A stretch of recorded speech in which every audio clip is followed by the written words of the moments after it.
중국이 침묵을 하고 있습니다. 14억 인구, 56개 민족, 8대 방언권을 하나의 문자로 통제해온 국가가 단 하나의 문자 체계만은 언급조차 회피했죠. 유네스코가 가장 과학적이라 선언했고 MIT가 디지털 시대 최적 문자로 분석했습니다. 그런데 중국 교육부는 공식 문서에서 이 문자를 단 한 번도 거론하지 않았습니다. 전문가들은 문화적 자존심이라 했죠. 하지만 진실은 달랐습니다. 통제 불가능한 구조적 위협, 그것이 핵심이었습니다. 지금부터 한글이 중국 언어 정책의 금기가 된 충격 실화 시작합니다. 저는 지금 베이징 국가도서관 언어정책 자료실에 앉아 있습니다. 중국 언어학 정책 분석가로 일한 지 15년째입니다. 제 앞엔 2024년 중국 교육부가 발간한 소수민족 언어 문자 발전 백서 600페이지가 놓여 있습니다. 위구르 문자 23페이지, 티베트 문자 19페이지, 몽골 문자 17페이지 분량으로 상세히 다뤄졌습니다. 그런데 한글은 단 한 줄도 없습니다. 언급조차 되지 않았습니다. 저는 검색 기능을 돌렸습니다. 차오시엔 웬 조선문, 한글어 한글, 한글, 코리안 스크립트. 결과는 0건이었습니다. 이상합니다. 중국 연변 조선독자치주엔 80만 명이 한글을 공식 문자로 씁니다. 길거리 간판, 관공서 문서, 학교 교과서 모두 한글로 작성되죠. 그런데 중앙정부 공식 문서엔 존재하지 않습니다. 저는 2023년 국무원 신문판공실 브리핑 영상 47건을 전부 검토했습니다. 소수민족 정책 관련 질의응답이 12건 있었습니다. 한글에 대한 질문은 단 한 건도 없었습니다. 외신 기자들도 묻지 않았습니다. 마치 합의된 침묵처럼 느껴졌습니다. 저는 동료에게 물었습니다. 왜 한글은 공식 석상에서 거론되지 않습니까? 그는 커피를 한 모금 마시고 답했습니다. 자네도 알잖아. 우리 시스템은 관리 가능성을 최우선으로 하지. 한글은 그 논리에 안 맞아. 저는 되물었습니다. 무슨 뜻입니까? 한글도 표준화된 문자 아닙니까? 그는 모니터를 돌려 보여줬습니다. 화면엔 중국 문자개혁 70년 통계 그래프가 떠 있었습니다. 우리 한자 간체화 정책을 봐. 1956년부터 2024년까지 중앙이 승인한 표준 한자는 8,105자야. 70년간 8,105개를 통제한 거지. 그는 다른 창을 열었습니다. 그런데 한글은 자음 14개, 모음 10개 조합으로 이론상 11,172개 음절이 만들어져. 24개 기호만 배우면 누구나 즉시 11,172개를 쓸 수 있다는 거야. 저는 그 숫자를 노트에 적었습니다. 8,105 대 11,172점. 그는 말을 이었습니다. 더 큰 문제는 신조어 생성 속도야. 한자는 세 글자 만들려면 교육부 승인이 필요해. 하지만 한글은 그는 키보드를 두드렸습니다. 화면에 훈민정음 해를 본 이미지가 떴습니다. 1443년 세종이 만든 이후 중앙의 승인 없이 민간이 자유롭게 조합해서 썼어. 지금도 한국에선 초성, 중성, 종성 조합만 알면 누구나 신조어를 만들지. 저는 2023년 한국국립국어원 신어 보고서를 떠올렸습니다. 그의 신규 등재 단어가 509개였습니다. 가심비, 갓생, 너굴맨, 댕댕이, 메타버스. 모두 기존 24개 기호 조합으로 만들어진 단어들이었습니다. 중앙의 승인 같은 건 없었습니다. 누군가 쓰기 시작하면 그게 곧 표준이 됐습니다. 저는 물었습니다. 그럼 중국은 이걸 위협으로 보는 겁니까? 동료는 고개를 끄덕였습니다. 정확히는 통제 불가능성이지. 우리 시스템은 문자를 중앙에서 관리하는 구조야. 그래야 교육과정, 출판, 미디어를 일원화할 수 있거든. 저는 중국 초등학교 국어 교과서를 펼쳤습니다. 1학년 1학기 교과서엔 100자만 나옵니다. 6년간 배우는 한자는 총 2,500자입니다. 이 2,500자는 교육부가 선정한 상용 한자입니다. 이 범위를 벗어나면 시험 문제로 출제되지 않습니다. 암기와 축적의 시스템이었습니다. 저는 비교 자료를 찾았습니다. 한국 초등학교 1학년 국어 교과서입니다. 첫 페이지엔 이렇게 적혀 있었습니다. 기역, 니은, 디귿, 쌍기역, 쌍디귿. 24개 기호를 익히는데 2주가 걸린다고 명시돼 있었습니다. 2주 후엔 바로 문장을 읽고 쓸 수 있었습니다. 나는 학교에 갑니다. 엄마가 밥을 주셨습니다. 조합만 이해하면 즉시 응용이 가능한 구조였습니다. 저는 계산했습니다. 중국 아이들은 2,500자를 외우는데 6년이 걸립니다. 한국 아이들은 24개 기호를 익히는데 2주가 걸립니다. 학습 효율이 150배 차이가 났습니다. 저는 2019년 MIT 언어학과 논문을 찾았습니다. 논문은 한글을 입력 속도, 학습 곡선, 확장성 측면에서 디지털 환경 최적 문자로 평가했습니다. 특히 스마트폰 입력 속도 실험 결과가 충격적이었습니다. 같은 문장을 입력하는 데 걸린 평균 시간입니다. 영어 알파벳 12.3초, 중국어 병음 입력 18.7초, 한글 8.9초. 한글이 가장 빨랐습니다. 논문은 이유를 명확히 밝혔습니다. 한글은 초성, 중성, 종성이 자동 조합되는 구조라 타이핑 동작이 최소화된다.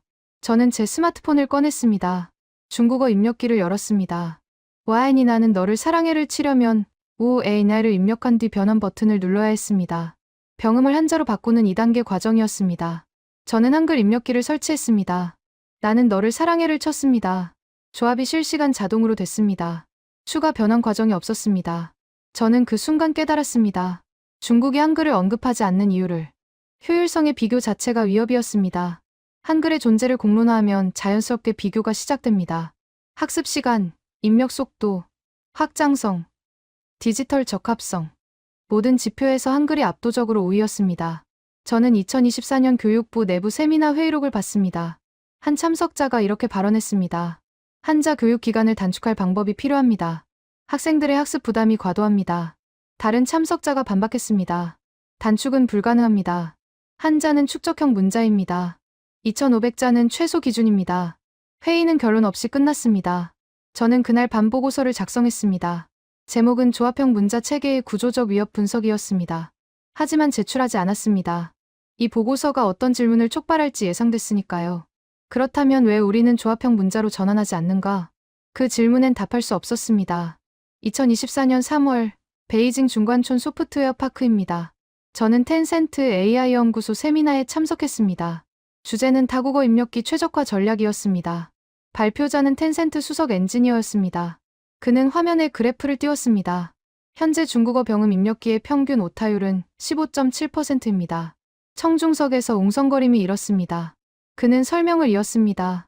문제는 동음이어입니다. 시쉐라고 입력하면 92개 한자가 후보로 나옵니다. 시, 시, 시, 시, 시, 시, 시, 시. 그는 다음 슬라이드를 넘겼습니다. 사용자는 매번 정확한 한자를 선택해야 합니다. 이 과정에서 인지 부하가 발생하고 오타율이 증가합니다. 저는 노트에 적었습니다. 병음 입력 2단계 프로세스 선택 과정 필수. 그는 비교 데이터를 보여줬습니다. 반면 알파벳 기반 언어는 평균 오타율이 3.2%입니다. 입력과 동시에 문자가 확정되기 때문입니다. 저는 손을 들었습니다. 한글 입력기는 어떻습니까? 순간 강의실이 조용해졌습니다. 발표자는 3초간 멈췄습니다. 그리고 답했습니다. 한글 데이터는 이번 연구 범위에 포함되지 않았습니다. 저는 추가 질문했습니다. 하지만 한글도 조합형 입력 방식 아닙니까? 비교 데이터가 있을 텐데요. 발표자는 화면을 넘겼습니다. 다음 주제로 넘어가겠습니다. 세미나가 끝난 후 저는 그에게 다가갔습니다. 왜 한글 데이터를 제외했습니까? 그는 주변을 둘러본 뒤 낮은 목소리로 말했습니다. 자네도 알잖아. 비교하면 안 되는 게 있어. 한글 오타율은 1.8%야. 우리 15.7%의 9분의 1 수준이지. 이걸 발표하면 어떻게 되겠어? 저는 그날 밤 한국 ETRI 한국전자통신연구원 2023년 보고서를 찾았습니다. 제목은 한글 입력기 사용자 경험 분석이었습니다. 보고서엔 명확히 적혀 있었습니다. 한글 입력 오타율 평균 1.8%. 동음이어 선택 과정 불필요. 초성 기억, 중성가, 종성스 입력 시 각 자동 조합. 저는 직접 테스트하기로 했습니다. 스마트폰에 한글 입력기를 설치했습니다. 안녕하세요를 쳤습니다. 아 입력 기억 입력 자동으로 아가 안으로 변환됨 니은 입력. 안이 확정되고 느가 나타남. 중간 선택 과정이 전혀 없었습니다. 반면 중국어 병음으로 니하오 니하오를 치려면 아 입력 변환 버튼 클릭 후보 한자 12개 중 니 선택을 입력 변환 버튼 후보 8개 중 하오 선택. 최소 2번의 선택 과정이 필수였습니다. 저는 속도를 측정했습니다. 같은 문장 오늘 날씨가 좋습니다. 찐디엔티엔치 흥하오를 10번 반복 입력했습니다. 한글 평균 9.2초, 중국어 평균 21.3초. 한글이 2배 이상 빨랐습니다. 저는 2024년 4월 상하이 교육박람회에 갔습니다. 한 부스에서 초등학생용 AI 학습기를 전시하고 있었습니다. 저는 담당자에게 물었습니다. 한자 학습 시간을 단축할 AI 솔루션이 있습니까? 그는 자신 있게 답했습니다. 우리 시스템은 반복 학습 알고리즘으로 암기 효율을 40% 높였습니다. 기존 6년을 3.6년으로 줄일 수 있죠. 저는 계산했습니다. 3.6년은 여전히 1314일입니다. 한글은 14일이면 기본 학습이 끝납니다. 94배 차이였습니다. 저는 물었습니다. 조합형 문자로 전환하면 어떻습니까? 예를 들어 한글처럼. 담당자는 표정이 굳었습니다. 조합형 문자는 중국 문화와 맞지 않습니다. 저는 되물었습니다. 문화가 아니라 효율 측면에서 말씀드린 겁니다. 그는 대답하지 않았습니다. 그냥 다른 고객에게로 시선을 돌렸습니다. 저는 그 순간 명확히 깨달았습니다. 효율론의 자체가 금기였습니다. 2024년 5월, 저는 교육부 정책자문회의에 배석했습니다. 한 대학 교수가 제안했습니다. 초등학교 환자 학습량을 2,500자에서 1,800자로 줄이자는 의견입니다. 학생 부담을 경감하기 위함입니다. 교육부 국장이 반박했습니다. 1,800자로는 중학교 교과서를 읽을 수 없습니다. 표준을 낮추면 전체 교육 체계가 흔들립니다. 교수는 다시 말했습니다. 그렇다면 병음 사용 비율을 늘리면 어떻습니까? 어려운 환자는 병음으로 대체하는 겁니다. 국장은 단호하게 거부했습니다. 병음은 보조 수단일 뿐입니다. 환자를 대체할 수 없습니다. 저는 손을 들었습니다. 국장님, 질문 하나 드려도 되겠습니까? 그는 고개를 끄덕였습니다. 만약 다른 표현문자 체계를 참고한다면 어떻습니까? 예를 들어, 저는 신중히 단어를 골랐습니다. 일본의 히라가나처럼 보조 문자를 확대하는 방안입니다. 국장은 냉정하게 답했습니다. 일본은 일본의 길이 있고 중국은 중국의 길이 있습니다. 우리는 한자 기반 체계를 유지합니다. 저는 한 발 더 나갔습니다. 그렇다면 한글 같은 완전 조합형 체계는 검토 대상이 될 수 있습니까? 회의실이 얼어붙었습니다. 국장은 5초간 저를 쳐다봤습니다. 그리고 말했습니다. 중국의 언어 정책은 중국의 역사와 문화에 기반합니다. 외부 체계를 도입할 계획은 없습니다. 그는 한글이라는 단어를 단 한 번도 언급하지 않았습니다. 회의가 끝난 후 선배 연구원이 저를 복도로 불렀습니다.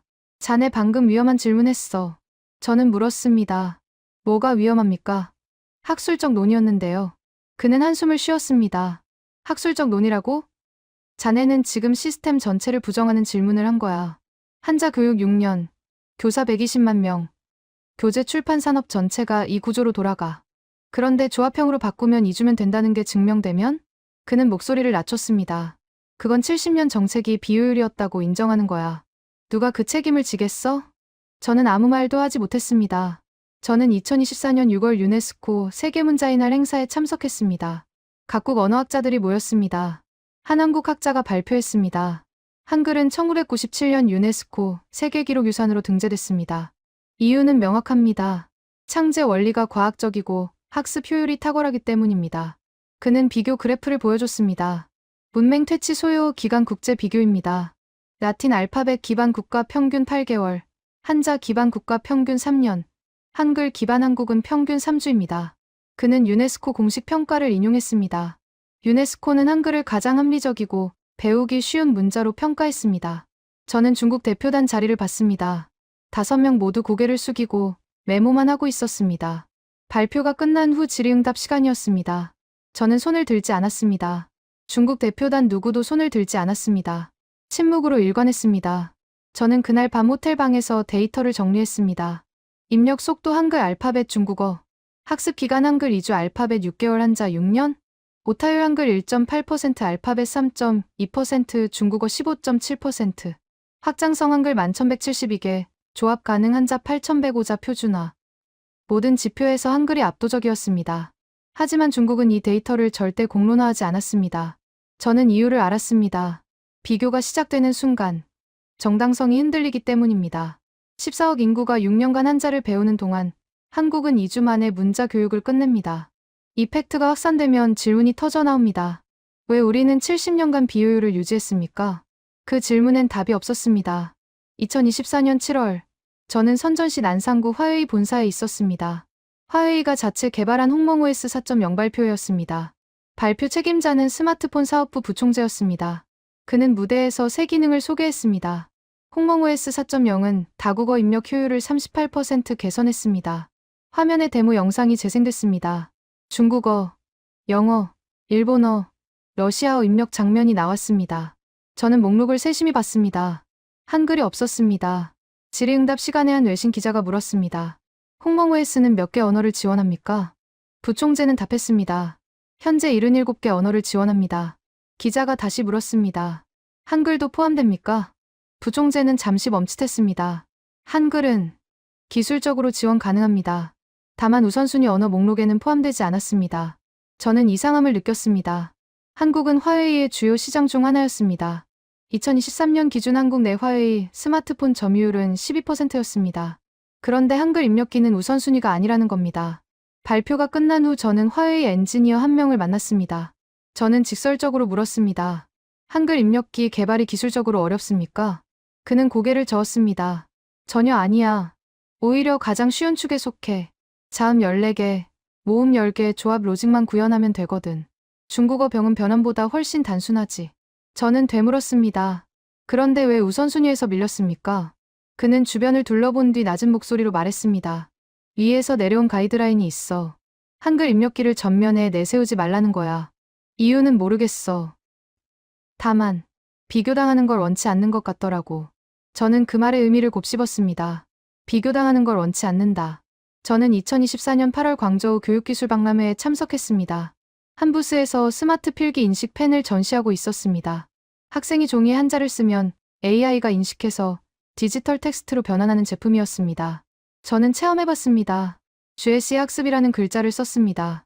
펜이 인식하는데 2.3초가 걸렸습니다. 담당자는 자랑스럽게 말했습니다. 우리 제품은 3,500개 한자를 99.2% 정확도로 인식합니다. 세계 최고 수준입니다. 저는 물었습니다. 다른 문자도 인식 가능합니까? 그는 고개를 끄덕였습니다. 영어 알파벳은 기본이고요. 일본어 가나도 지원합니다. 저는 한 발 더 나갔습니다. 한글은요?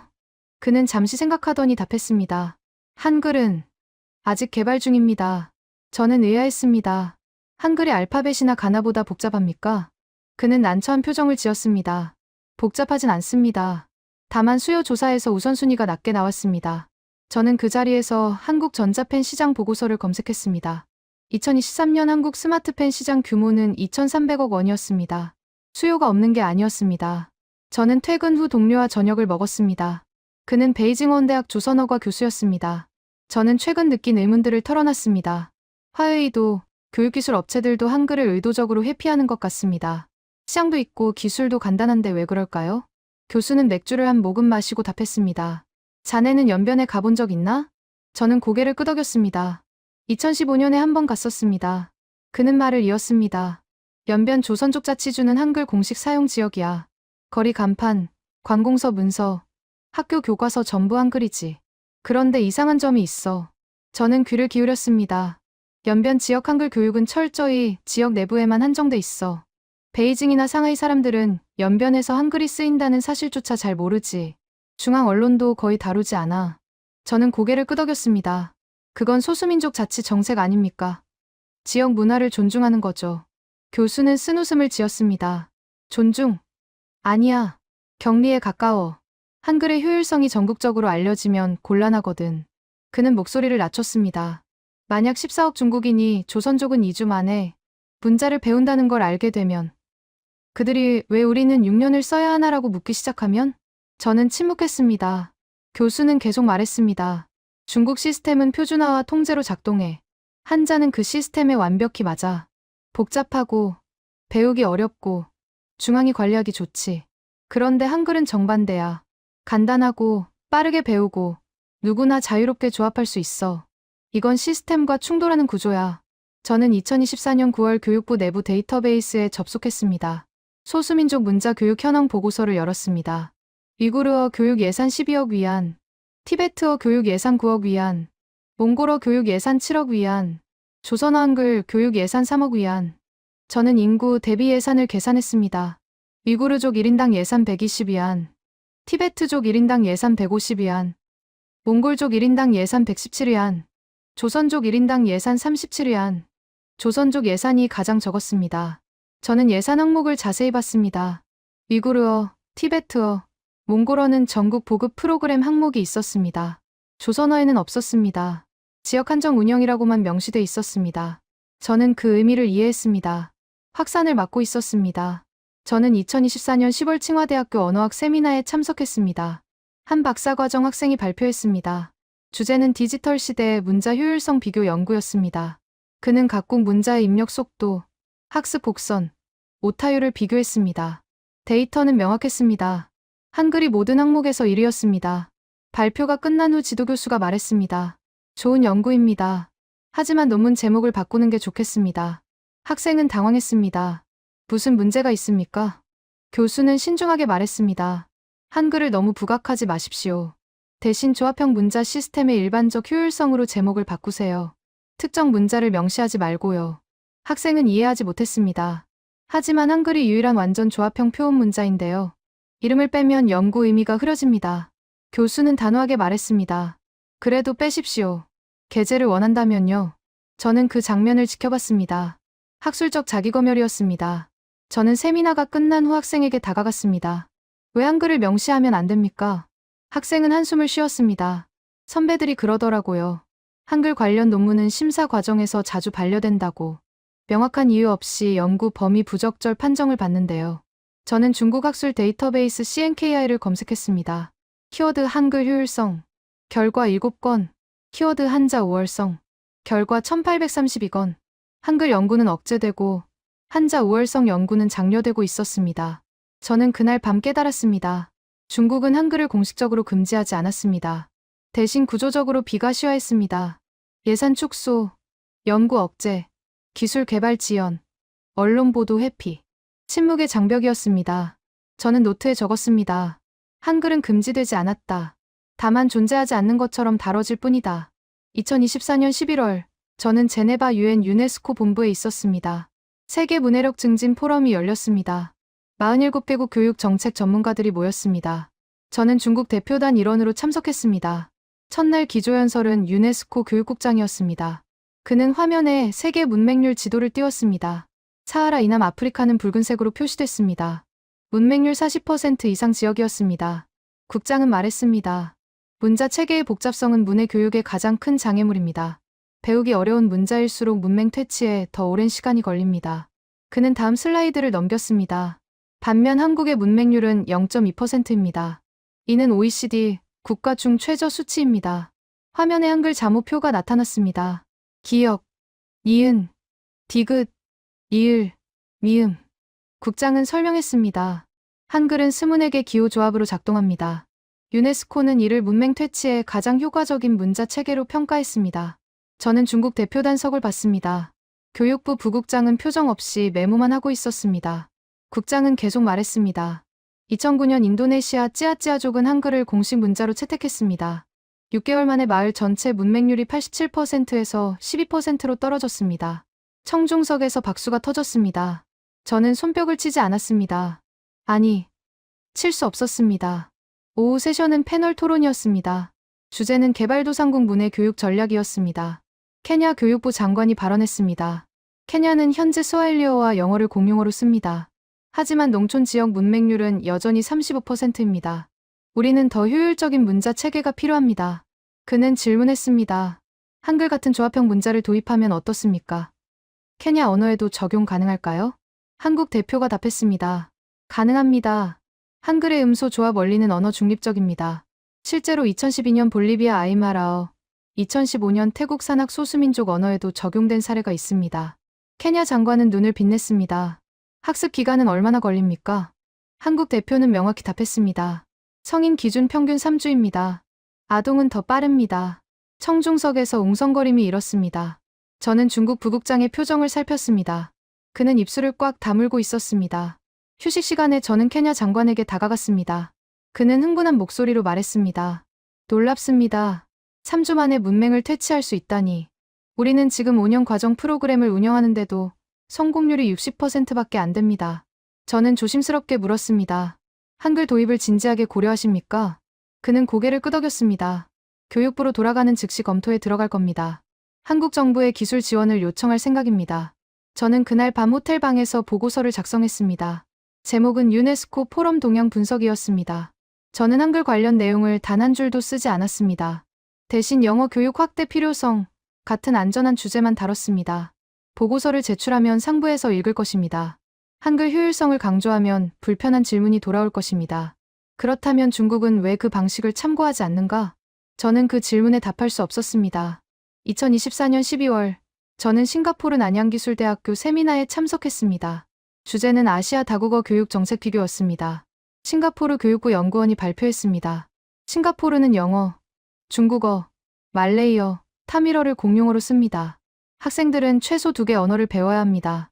그는 학습 시간 비교 그래프를 보여줬습니다. 영어 기초 습득 18개월, 중국어 기초 습득 48개월, 말레이어 기초 습득 14개월, 타밀어 기초 습득 16개월. 그는 말했습니다. 중국어가 가장 오래 걸립니다. 한자 암기 때문입니다. 한 청중이 질문했습니다. 만약 중국어를 병음으로만 가르치면 어떻습니까? 연구원은 답했습니다. 병음만으로는 불가능합니다. 동음이어가 너무 많아 문맥 없이는 의미 파악이 안 됩니다. 한자는 필수입니다. 다른 청중이 물었습니다. 그렇다면 한글 같은 완전 표음 체계는 어떻습니까? 중국어 발음을 한글로 표기하면? 연구원은 잠시 생각했습니다. 이론적으로 가능합니다. 하지만 정치적으로 매우 민감한 문제입니다. 중국은 한자를 문화 정체성의 핵심으로 봅니다. 저는 손을 들었습니다. 학술적으로만 보면 효율성은 어느 쪽이 높습니까? 연구원은 솔직하게 답했습니다. 한글 방식이 압도적으로 높습니다. 학습 시간, 입력 속도, 오류율 모든 면에서 우위입니다. 하지만 그는 말을 멈췄습니다. 하지만 그건 학술적 관점일 뿐입니다. 정책은 다른 요소를 고려해야 합니다. 저는 그 다른 요소가 무엇인지 알고 있었습니다. 통제 가능성이었습니다. 세미나가 끝난 후 저는 한국 참석자와 커피를 마셨습니다. 그는 서울대학교 언어학과 교수였습니다. 그는 말했습니다. 중국이 한글을 언급하지 않는 이유를 압니다. 저는 귀를 기울였습니다. 한글은 탈중앙화 문자입니다. 누구나 배울 수 있고, 누구나 쓸 수 있고, 누구나 새로운 조합을 만들 수 있죠. 권위가 필요 없습니다. 그는 계속 말했습니다. 반면 한자는 중앙화 문자입니다. 표준을 정하는 기관이 필요하고, 교육을 통제하는 시스템이 필요하고, 출판을 승인하는 절차가 필요합니다. 권위가 전제됩니다. 저는 고개를 끄덕였습니다. 교수는 덧붙였습니다. 중국 입장에서 한글은 대안의 존재 증명입니다. 한글이 성공할수록 한자 체계의 정당성이 흔들립니다. 그래서 침묵하는 겁니다. 저는 그날 밤 제 논문 초고를 열었습니다. 제목은 21세기 중국 언어 정책의 방향이었습니다. 저는 3개월간 작성해온 원고를 읽었습니다. 120페이지 중 한글 언급은 단 2번이었습니다. 그것도 각주의 조합형 문자의 일례로만 표기했습니다. 저는 커서를 그 문장에 놓았습니다. 삭제 버튼을 눌렀습니다. 두 문장 모두 지웠습니다. 논문 전체에서 한글이 사라졌습니다. 저는 스스로에게 물었습니다. 나는 지금 학자인가? 아니면 체제의 대변인인가? 답을 찾지 못했습니다. 2025년 1월 BBC가 다큐멘터리를 방영했습니다. 다큐는 인도네시아, 솔로몬 제도, 파푸아뉴기니에서 한글을 도입한 사례를 다뤘습니다. 솔로몬 제도 마을 촌장이 인터뷰했습니다. 우리 마을은 400년간 문자가 없었습니다. 영국 선교사들이 영어를 가르쳤지만 너무 어려워 포기했죠. 그런데 한글은 달랐습니다. 한 달 만에 우리 언어를 글로 쓸 수 있게 됐습니다. 다큐는 마을 학교 장면을 보여줬습니다. 아이들이 한글로 자신들의 언어를 썼습니다. 타타, 키크, 모모, 자음과 모음을 조합해 음절을 만들었습니다. 교사가 말했습니다. 한글은 우리 언어의 모든 소리를 표현할 수 있습니다. 기적 같은 문자입니다. 다큐 마지막에 내레이션이 흘렀습니다. 한글은 21세기 문맹 퇴치의 가장 강력한 도구로 부상하고 있다. 언어학자들은 이를 문자 민주화라 부른다. 저는 그 다큐를 3번 돌려봤습니다. 중국은 이 다큐를 방영 금지했습니다. 공식 이유는 내용 검토 미완료였습니다. 실제 이유는 명확했습니다. 비교를 차단하기 위해서였습니다. 저는 그날 밤 깨달았습니다. 중국은 한글과의 경쟁에서 이미 졌습니다. 국제사회는 이미 결론을 내렸습니다. 유네스코, MIT, BBC, 케냐 교육부, 솔로몬 제도 마을까지 한글이 더 효율적이라고 중국만 그 사실을 인정하지 않았습니다. 정확히는 인정할 수 없었습니다. 2025년 2월 저는 베이징 국가언어문자공작위원회 긴급 회의에 소집됐습니다. 회의실엔 15명의 고위 관계자가 앉아 있었습니다. 교육부, 선전부, 공안부, 사이버안전국 담당자들이었습니다. 위원장이 프로젝터를 켰습니다. 화면에 SNS 게시글이 떴습니다. 중국 웨이보에 올라온 글이었습니다. 한국 친구가 2주 만에 문자를 배웠다고 하던데 우리는 왜 6년을 써야 하나요? 한글이 뭐길래? 게시글 조회 수는 1200만이었습니다. 댓글은 38,000개였습니다. 위원장이 말했습니다. 이 게시글은 어제 오후 6시에 올라왔습니다. 12시간 만에 이 수치에 도달했습니다. 그는 다음 슬라이드를 넘겼습니다. 연관 검색어 순이었습니다. 1위 한글이 뭐야? 2위 한글 배우는 법. 3위 한글 일산자. 4위 왜 중국은 한글 안 써? 5위 조선족 한글 교육. 위원장은 목소리를 높였습니다. 24시간 내 이 검색어들을 모두 차단하십시오. 관련 게시글도 전수 삭제하십시오. 사이버 안전국 담당자가 물었습니다. 삭제 사유는 무엇으로 표기합니까? 위원장은 잠시 생각했습니다. 허위 정보 유포로 하십시오. 저는 손을 들었습니다. 위원장님, 그런데 그 내용이 허위입니까? 한글 학습 기간이 실제로 2주 정도인 건 사실 아닙니까? 회의실이 조용해졌습니다. 위원장은 저를 쏘아봤습니다. 사실 여부가 중요한 게 아닙니다. 사회 안정이 중요합니다. 이런 비교가 확산되면 교육 체계 전반에 대한 불신이 생깁니다. 선전부 담당자가 거들었습니다. 맞습니다. 이건 단순 정보가 아니라 체제 비판의 씨앗입니다. 우리는 70년간 한자 교육 시스템을 구축했습니다. 그게 비효율이었다는 인식이 퍼지면 당과 정부의 권위가 흔들립니다. 저는 되물었습니다. 그렇다면 우리는 영원히 이 문제를 덮을 겁니까? 국제사회는 이미 다 압니다. 유네스코도, MIT도, BBC도 한글의 효율성을 인정했습니다. 위원장은 단호하게 말했습니다. 국제사회는 국제사회입니다. 중국 내부는 다릅니다. 14억 인구를 통제하려면 정보 관리가 필수입니다. 회의는 30분 만에 끝났습니다. 결론은 명확했습니다. 한글 관련 모든 비교 콘텐츠를 즉시 차단한다. 저는 회의실을 나오며 공안부 담당자에게 물었습니다. 실제로 차단이 가능합니까? 인터넷 시대예요. 그는 냉소적으로 웃었습니다. VPN 쓰는 사람들은 어차피 다 봐. 하지만 그들은 소수야. 14억 중 95%는 차단된 정보만 접해. 그걸로 충분해. 저는 그날 밤집에 돌아와 VPN을 켰습니다. 논문 4,720건이 나왔습니다. 스탠퍼드 대학교 2024년 연구, 한글은 학습 효율 측면에서 세계 최고 문자체계. 하버드 대학교 2023년 논문 한글의 음소 조합 원리는 인지과학적으로 최적 구조. 옥스퍼드 대학교 2025년 보고서, 디지털 입력 환경에서 한글이 가장 빠른 문자. 저는 중국 바이두에서 한글 효율성을 검색했습니다. 결과 0건. 검색 결과를 찾을 수 없습니다라는 메시지만 떴습니다. 정보가 지워지고 있었습니다. 2025년 3월, 저는 상하이 사범대학교 초청 강연에 갔습니다. 주제는 21세기 언어 교육의 방향이었습니다. 저는 PPT를 준비했습니다. 원래 계획은 한글을 사례로 언급하는 것이었습니다. 하지만 전날 밤 교육부에서 연락이 왔습니다. 한글 관련 내용은 삭제하십시오. 민감한 시기입니다. 저는 PPT를 수정했습니다. 한글이라는 단어를 전부 조합형 문자로 바꿨습니다. 강연장엔 200명의 학생이 있었습니다. 저는 조합형 문자의 효율성을 설명했습니다. 조합형 문자는 스문에게 기호로 11,000개 이상 음절을 만들 수 있습니다. 학습 시간은 평균 2주입니다. 한 학생이 손을 들었습니다. 교수님, 그게 한글 말씀하시는 겁니까? 저는 3초간 멈췄습니다. 여러 조합형 문자 중 하나입니다. 학생은 다시 물었습니다. 그렇다면 중국은 왜 그런 문자를 도입하지 않습니까? 더 효율적이잖아요. 저는 답을 준비하지 못했습니다. 강연장이 조용해졌습니다. 200개의 눈이 저를 쳐다봤습니다. 저는 결국 말했습니다. 문자는 효율만으로 결정되지 않습니다. 역사, 문화, 정체성, 복합적 요소가 있습니다. 학생은 다시 물었습니다. 그럼 효율이 10배 차이 나도 바꾸지 않는다는 겁니까? 저는 대답할 수 없었습니다. 그냥 다음 슬라이드로 넘어갔습니다. 강연이 끝난 후 한 학생이 제게 다가왔습니다. 그는 조용히 물었습니다. 교수님, 솔직히 말씀해 주세요. 한글이 한자보다 낫습니까? 저는 주변을 둘러봤습니다. 아무도 없었습니다. 저는 낮은 목소리로 답했습니다. 학습 효율, 입력 속도, 오타율, 확장성, 모든 지표에서 한글이 압도적입니다. 학생은 다시 물었습니다. 그런데 왜 교수님은 강연에서 그 말을 안 하셨습니까?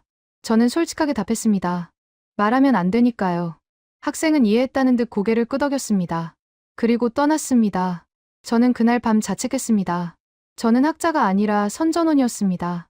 2025년 4월, 중국 정부는 새로운 정책을 발표했습니다. 소수민족 언어 표준화 강화 방안이었습니다. 핵심 내용은 명확했습니다. 소수민족 문자 교육은 반드시 한자 교육과 병행해야 한다. 한자를 배우지 않으면 졸업장을 받을 수 없다. 연변 조선족 자치주에도 적용됐습니다. 조선족 학생들은 이제 한글과 한자를 동시에 배워야 했습니다.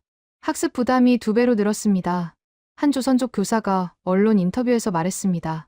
우리 학생들은 한글로 2주 만에 글을 읽고 씁니다. 그런데 이제 6년간 한자를 배워야 합니다. 왜 이런 정책을 만드는지 이해가 안 됩니다.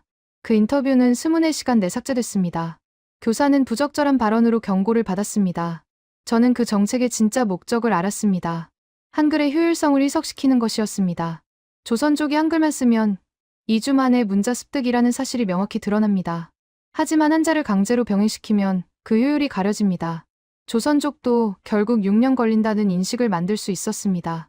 저는 2025년 5월 내부 세미나에서 보고서를 발표했습니다. 제목은 한자 교육 체계의 지속 가능성 분석이었습니다. 저는 데이터를 제시했습니다.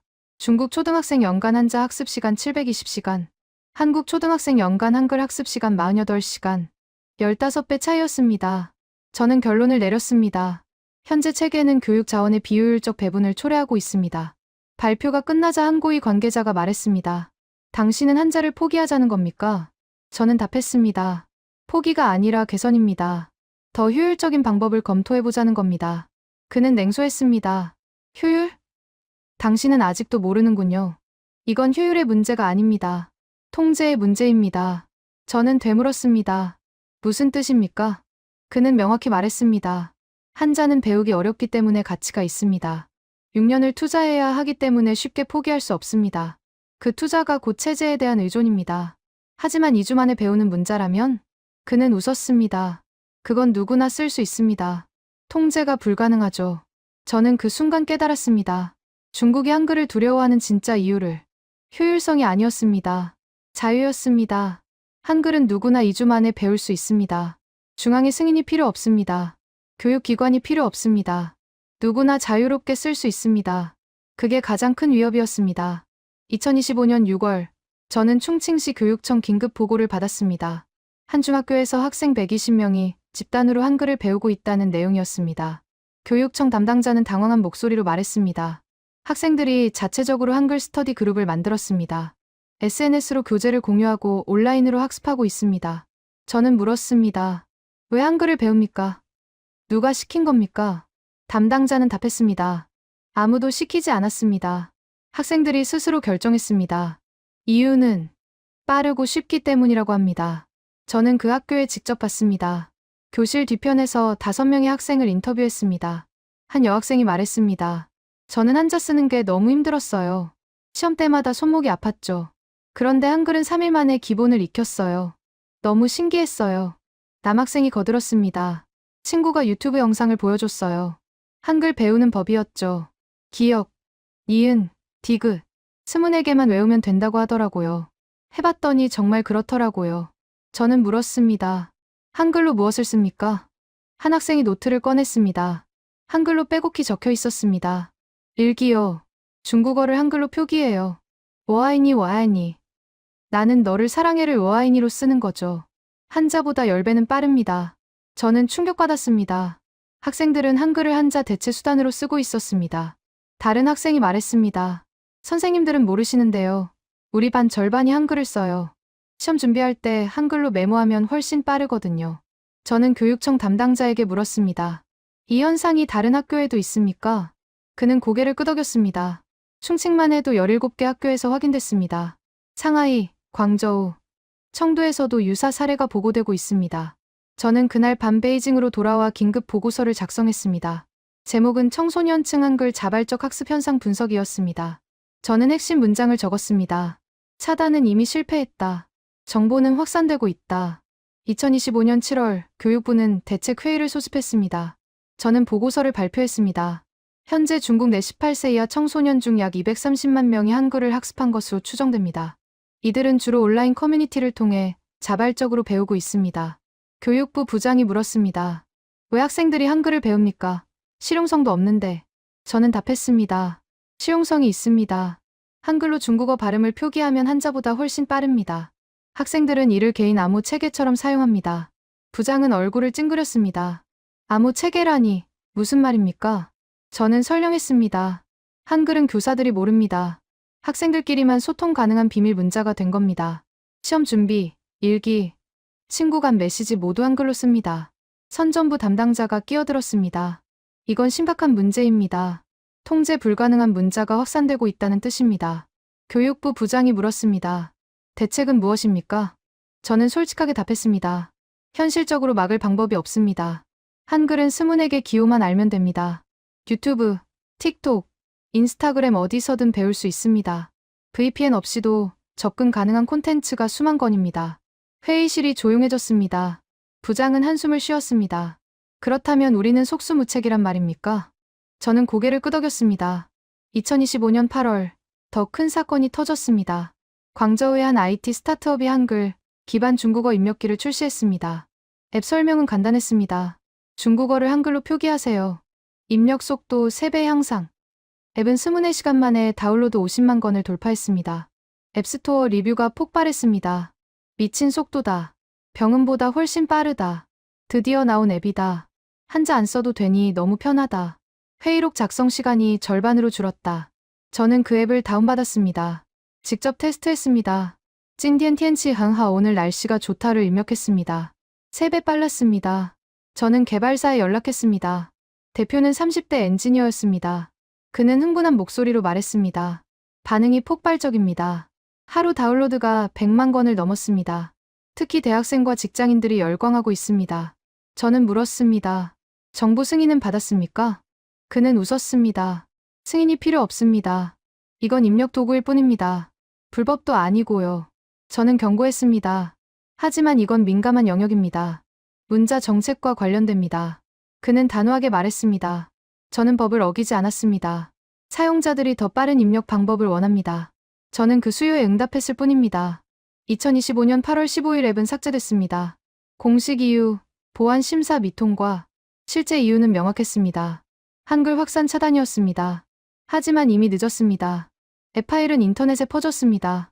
누구나 다운로드할 수 있었습니다. 삭제 3일 만에 누적 다운로드는 500만 건을 넘었습니다.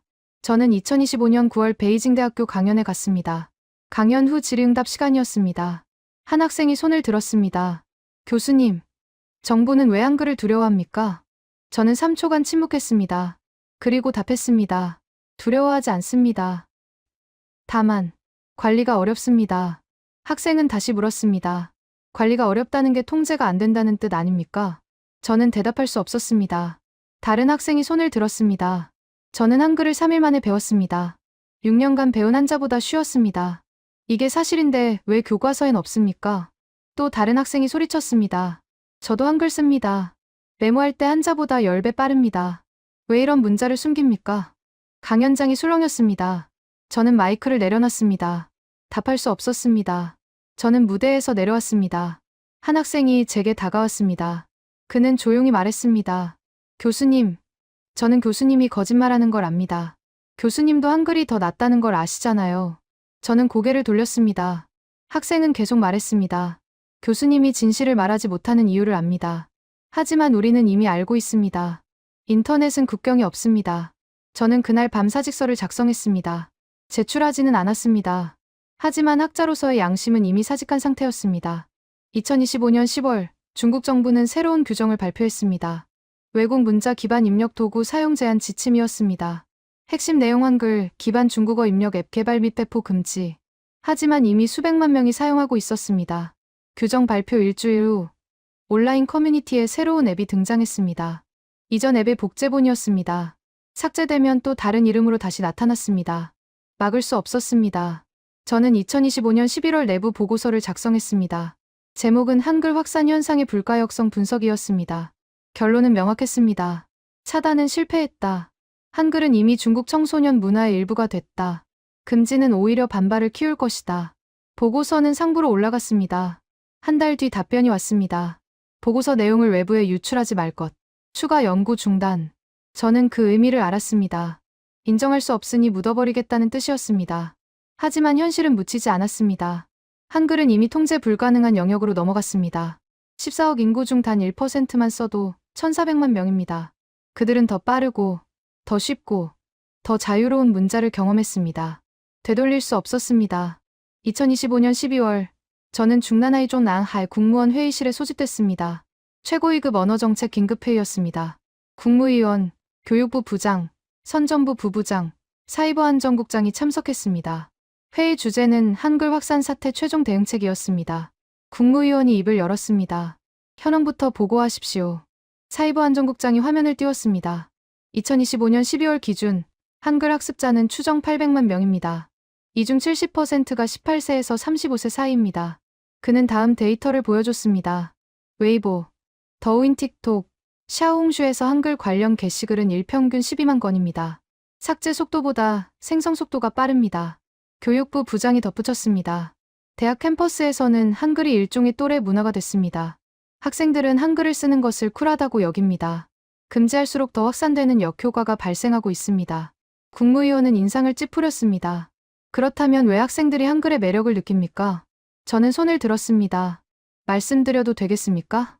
국무위원은 고개를 끄덕였습니다. 저는 천천히 말했습니다. 학생들은 한글의 자유로움에 끌립니다. 스문에게 기호만 알면 누구나 즉시 쓸 수 있습니다. 시험도 없고 승인도 필요 없습니다. 한자처럼 6년을 투자하지 않아도 됩니다. 저는 목소리를 낮췄습니다. 그들은 한글을 통해 통제로부터의 해방감을 느낍니다. 회의실이 얼어붙었습니다. 선전부 부부장이 날카롭게 반박했습니다. 통제로부터의 해방이라니. 그건 위험한 표현입니다. 교육은 통제가 아니라 표준화입니다. 저는 답했습니다. 하지만 학생들은 그렇게 느끼지 않습니다. 그들에게 한자 교육은 6년간의 의무적 투자입니다. 반면 한글은 자발적 선택입니다. 국무위원이 끼어들었습니다. 그렇다면 당신은 한자 교육을 포기하자는 겁니까? 저는 고개를 저었습니다. 포기가 아닙니다. 다만 현실을 직시해야 합니다. 한글 확산은 이미 막을 수 없습니다. 금지는 실패했습니다. 저는 데이터를 제시했습니다. 2025년 1월 한글 검색량 월 200만 건, 2025년 12월 월 3,800만 건, 19배 증가했습니다. 모든 차단 조치에도 불구하고요. 교육부 부장이 물었습니다. 그렇다면 대안이 뭡니까? 저는 심호흡했습니다. 그리고 말했습니다. 한글을 공식적으로 인정하는 겁니다. 회의실이 술렁였습니다. 선전부 부부장이 소리쳤습니다. 미쳤습니까? 한글을 인정한다는 건 한자 체계를 부정하는 겁니다. 저는 침착하게 답했습니다. 부정이 아니라 보완입니다. 한글을 보조 문자로 인정하고 중국어 표기에 활용하는 겁니다. 금지하면 반발만 커집니다. 차라리 통제 가능한 범위로 끌어들이는 게 현명합니다. 국무위원은 표정 없이 물었습니다. 만약 한글을 인정하면 어떤 일이 벌어집니까? 저는 솔직하게 답했습니다. 단기적으로는 혼란이 있을 겁니다. 하지만 장기적으로는 교육 효율이 올라갑니다. 학생들의 학습 부담이 줄고 입력 속도가 빨라지고 문맹률이 낮아질 겁니다. 선전부 부부장이 냉소했습니다. 그리고 한자는 사라지겠죠. 70년 교육 체계가 무너지는 겁니다. 저는 고개를 저었습니다. 한자는 사라지지 않습니다. 한글은 표현 문자일 뿐입니다. 한자의 의미 체계는 여전히 필요합니다. 다만 학습 부담이 줄어들 뿐입니다. 국무위원은 한참을 생각하더니 말했습니다. 당신 제안은 기각합니다. 중국은 한자를 유지할 것입니다. 저는 마지막으로 물었습니다. 그렇다면 800만 한글 사용자는 어떻게 하시겠습니까? 그들을 모두 처벌하시겠습니까? 국무위원은 냉정하게 답했습니다. 처벌은 하지 않습니다. 다만 공식적으로 인정하지 않을 뿐입니다. 그들이 사적으로 쓰는 건 막지 않겠습니다. 하지만 공교육, 공문서, 공식 미디어에서는 절대 허용하지 않습니다. 저는 그 의미를 이해했습니다. 존재는 묵인하되 인정은 하지 않겠다는 것이었습니다. 회의가 끝난 후 저는 복도에서 교육부 부장을 마주쳤습니다. 그는 낮은 목소리로 말했습니다. 자네 오늘 위험한 발언을 했어. 저는 답했습니다. 진실을 말했을 뿐입니다. 그는 한숨을 쉬었습니다. 진실이 항상 환영받는 건 아니야. 특히 그 진실이 체제를 흔들 때는. 저는 연변 조선족자치주를 다시 방문했습니다. 연변대학교 조선어학과 교수를 만났습니다. 그는 차를 따라주며 말했습니다. 중국 전역에서 한글 열풍이 분다는 소식 들었습니다. 아이러니하죠. 우리는 70년간 한글을 써왔는데 이제야 주목받네요. 저는 물었습니다. 연변에서는 어떻게 느낍니까? 한글이 전국적으로 확산되는 걸. 그는 복잡한 표정을 지었습니다. 솔직히 말하면 두렵기도 합니다. 한글이 우리 민족 정체성의 상징이었는데 이제는 중국 젊은이들의 유행이 돼버렸으니까요. 저는 고개를 끄덕였습니다. 그는 계속 말했습니다. 하지만 한편으로는 기쁩니다. 한글의 우수성이 증명됐으니까요. 우리가 70년간 지켜온 게 헛되지 않았다는 뜻이죠. 저는 물었습니다. 정부가 한글을 공식 인정할 거라고 생각하십니까? 그는 고개를 저었습니다. 절대 안 할 겁니다. 인정하는 순간 한자 체계의 비효율을 공식적으로 인정하는 셈이니까요. 70년 정책이 틀렸다고 자인하는 거죠. 저는 창밖을 봤습니다. 연변대학교 캠퍼스엔 한글 간판이 즐비했습니다. 기역, 니은, 디귿, 이을, 미음. 스문에게 기호가 만들어낸 무한한 조합이었습니다. 저는 그날 밤 호텔 방에서 개인 노트에 글을 썼습니다. 중국은 한글과의 전쟁에서 이미 졌다. 다만 패배를 인정하지 않을 뿐이다. 저는 다음 문장을 적었습니다. 800만 명이 사용하는 문자를 금지할 수 없다. 8천만 명이 되면, 8억 명이 되면, 저는 마지막 문장을 적었습니다. 언젠가 중국은 선택해야 할 것이다. 효율을 택할 것인가, 체면을 택할 것인가. 저는 연변 조선족자치주를 다시 방문했습니다. 연변대학교 조선어학과 교수를 만났습니다. 그는 차를 따라주며 말했습니다. 중국 전역에서 한글 열풍이 분다는 소식 들었습니다. 아이러니하죠. 우리는 70년간 한글을 써왔는데 이제야 주목받네요. 저는 물었습니다. 연변에서는 어떻게 느낍니까? 한글이 전국적으로 확산되는 걸. 그는 복잡한 표정을 지었습니다. 솔직히 말하면 두렵기도 합니다. 한글이 우리 민족 정체성의 상징이었는데 이제는 중국 젊은이들의 유행이 돼버렸으니까요. 저는 고개를 끄덕였습니다. 그는 계속 말했습니다. 하지만 한편으로는 기쁩니다. 한글의 우수성이 증명됐으니까요. 우리가 70년간 지켜온 게 헛되지 않았다는 뜻이죠. 저는 물었습니다. 정부가 한글을 공식 인정할 거라고 생각하십니까? 그는 고개를 저었습니다. 절대 안 할 겁니다. 인정하는 순간 한자 체계의 비효율을 공식적으로 인정하는 셈이니까요. 70년 정책이 틀렸다고 자인하는 거죠. 저는 창밖을 봤습니다. 연변대학교 캠퍼스엔 한글 간판이 즐비했습니다. 기역, 니은, 디귿, 리을, 미음. 24개 기호가 만들어낸 무한한 조합이었습니다. 저는 그날 밤 호텔 방에서 개인 노트에 글을 썼습니다. 중국은 한글과의 전쟁에서 이미 졌다. 다만 패배를 인정하지 않을 뿐이다. 저는 다음 문장을 적었습니다. 800만 명이 사용하는 문자를 금지할 수 없다. 8천만 명이 되면, 8억 명이 되면, 저는 마지막 문장을 적었습니다. 언젠가 중국은 선택해야 할 것이다. 효율을 택할 것인가, 체면을 택할 것인가. 저는 거절했습니다. 인터뷰하면 제 경력이 끝날 것이기 때문이었습니다. 하지만 BBC는 다른 방식으로 취재를 진행했습니다. 베이징, 상하이, 광저우 거리에서 젊은이들을 인터뷰했습니다. 한 대학생이 카메라 앞에서 말했습니다. 저는 한글을 3일 만에 배웠습니다. 한자는 6년을 배워도 어렵습니다. 무엇이 더 합리적입니까? 다른 직장인이 말했습니다. 회사에서 한글로 메모합니다. 회의록 작성 시간이 절반으로 줄었습니다. 왜 정부는 이걸 막으려 합니까? 중국에서는 차단됐습니다. 하지만 VPN을 통해 수백만 명이 시청했습니다. 온라인 커뮤니티는 다큐 내용으로 들끓었습니다. BBC가 우리 현실을 정확히 짚었다. 정부는 왜 효율적인 문자를 막는가? 한글 금지는 우리의 권리를 침해하는 것이다. 정부는 이번에도 침묵했습니다. 반박하지도 인정하지도 않았습니다. 없는 것처럼 다뤘습니다. 저는 사직서를 다시 꺼냈습니다. 이번엔 진지하게 고민했습니다. 제출할 것인가, 말 것인가. 저는 결국 서랍에 다시 넣었습니다. 떠나는 것도 도망이었습니다.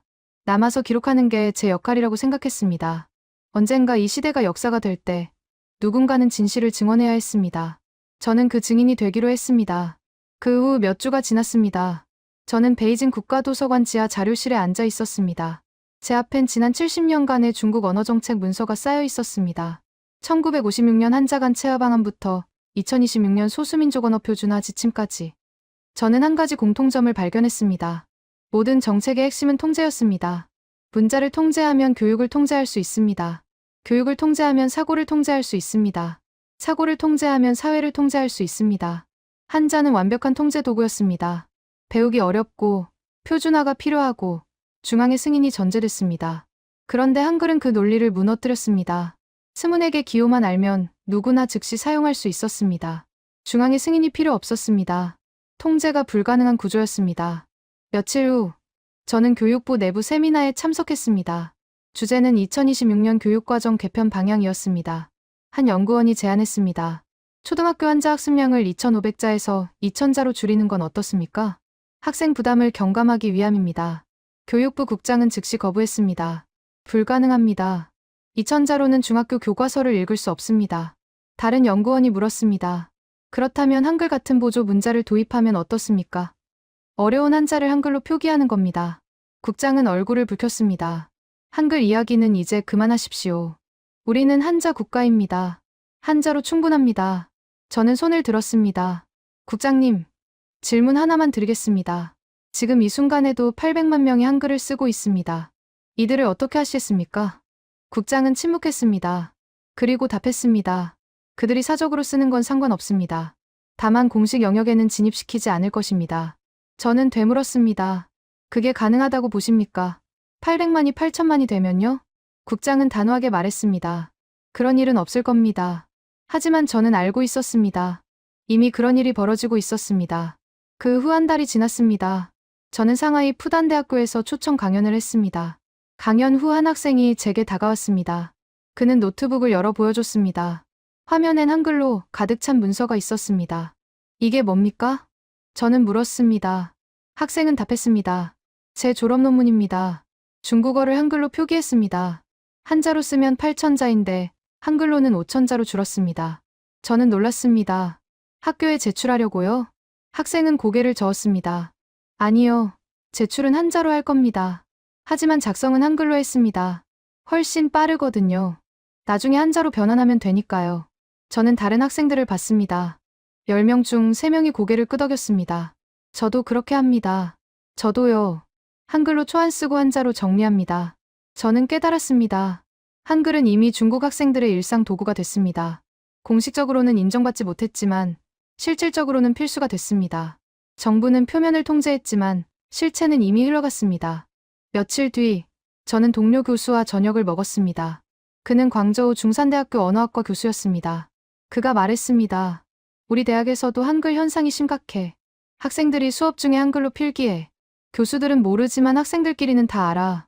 저는 물었습니다. 막을 방법이 있습니까? 그는 쓴웃음을 지었습니다. 없어. 금지한다고 발표하면 오히려 더 퍼질 거야.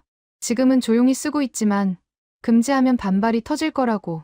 저는 고개를 끄덕였습니다. 그는 계속 말했습니다. 정부는 딜레마에 빠졌어. 인정하자니 체제가 흔들리고 금지하자니 이미 손 쓸 수 없이 퍼졌고 그래서 없는 척하는 거야. 보고도 못 본 척, 알고도 모른 척. 저는 잔을 들었습니다. 우리도 마찬가지입니다. 알고도 가르치지 않고 보고도 기록하지 않습니다. 우리는 잔을 부딪혔습니다. 공범자들의 건배였습니다. 이후 몇 달이 지났습니다. 저는 개인 연구를 계속했습니다. 공식 보고서엔 쓸 수 없는 내용들이었습니다. 저는 전국 12개 도시 대학생 2,000명을 대상으로 비공식 설문조사를 했습니다. 질문 한글을 배워본 적이 있습니까? 결과 38%가 예. 질문 한글이 한자보다 쉽다고 생각합니까? 결과 92%가 예. 질문 만약 선택할 수 있다면 한글을 공식 문자로 채택하겠습니까? 결과 67%가 예. 저는 이 데이터를 봤습니다. 민심은 이미 기울었습니다. 하지만 정부는 민심을 따르지 않았습니다. 체제를 따랐습니다. 저는 설문 결과를 USB에 담아 금고에 넣었습니다. 언젠가 이 데이터가 빛을 볼 날이 올 것입니다. 그날까지 보관하기로 했습니다. 그 후 어느 날 저는 연변에서 온 이메일을 받았습니다. 연변대학교 조선어학과 학생이었습니다. 이메일 내용은 이랬습니다. 교수님, 저는 조선족입니다. 어릴 때부터 한글을 썼습니다. 최근 중국 전역에서 한글 열풍이 분다는 소식을 들었습니다. 기쁘기도 하고 걱정도 됩니다. 한글이 우리 민족의 정체성이었는데 이제는 유행이 돼버렸습니다. 하지만 한편으로는 자랑스럽습니다. 우리가 지켜온 문자의 가치를 중국 전체가 인정하기 시작했으니까요. 교수님은 어떻게 생각하십니까? 저는 회신을 작성했습니다. 한글은 이미 민족의 경계를 넘었습니다. 이제는 효율의 문제이고 선택의 문제입니다. 당신의 민족이 지켜온 문자가 수억 명에게 자유를 줄 수 있습니다. 그건 자랑스러운 일입니다. 저는 메일을 보냈습니다. 그리고 창밖을 봤습니다. 베이징 거리엔 한자 간판이 가득했습니다. 하지만 저는 알고 있었습니다. 그 간판 뒤 카페에서, 도서관에서, 기숙사에서 젊은이들은 한글을 쓰고 있었습니다. 보이지 않는 혁명이 진행 중이었습니다. 그 후 몇 주가 지나 저는 마지막 보고서를 작성했습니다. 제목은 2026년 중국 언어정책 평가 및 전망이었습니다. 저는 결론 부분에 이렇게 적었습니다. 중국은 한글 확산을 막지 못했다. 차단은 실패했고 금지는 역효과를 냈다. 현재 추정 1200만 명이 한글을 사용한다. 이는 전체 인구의 0.86%다. 하지만 18세에서 35세로 한정하면 3.2%다. 저는 다음 문장을 적었습니다. 중국 정부는 한글을 공식 인정하지 않는다. 하지만 묵인한다. 금지하면 반발이 커지기 때문이다. 현재 전략은 보이지 않게 만들기다. 공론화하지 않고, 통계에 포함하지 않고, 정책에 반영하지 않는다. 저는 마지막 문장을 적었습니다. 하지만 이 전략은 지속 가능하지 않다. 한글 사용자는 매달 증가한다. 5년 후 5천만, 10년 후 1억을 넘을 것이다. 그때 중국은 선택해야 한다. 현실을 인정할 것인가, 계속 부정할 것인가. 저는 보고서를 프린트했습니다. 그리고 두 부를 만들었습니다. 한 부는 교육부에 제출했습니다. 한 부는 제 금고에 넣었습니다. 교육부 버전에는 마지막 문장이 없었습니다. 그들이 듣고 싶지 않은 진실이었으니까요. 이틀 후 교육부에서 회신이 왔습니다. 보고서 잘 받았습니다. 내용 검토 후 필요시 추가 논의하겠습니다. 추가 논의는 없었습니다. 묻혔습니다. 저는 그날 밤 개인 노트 마지막 페이지를 폈습니다. 그리고 적었습니다. 2026년 오늘 나는 역사가 기록될 것이라 믿는다. 중국이 한글과 만난 날을 인정할 수 없었지만 막을 수도 없었던 현실을, 체제가 효율을 거부한 순간을, 그리고 결국 현실이 승리한 과정을. 저는 마지막 문장을 적었습니다. 한글은 금지되지 않았다. 단지 공식적으로 존재하지 않을 뿐이다. 하지만 1200만 명의 입과 손에서 한글은 이미 현실이 됐다. 그리고 현실은 언제나 공식을 이긴다. 저는 노트를 덮었습니다. 창밖엔 베이징의 밤이 깊어가고 있었습니다. 수백만 개의 불빛이 반짝였습니다. 그 불빛 하나하나 아래에서 누군가는 한글을 쓰고 있을 것입니다. 기역, 니은, 디귿, 이을, 미음. 24개 기호가 만들어내는 자유를 정부는 인정하지 않았지만 사람들은 이미 선택했습니다. 그것으로 충분했습니다. 역사는 정부가 아니라 사람들이 만듭니다. 저는 그 역사의 증인이었습니다.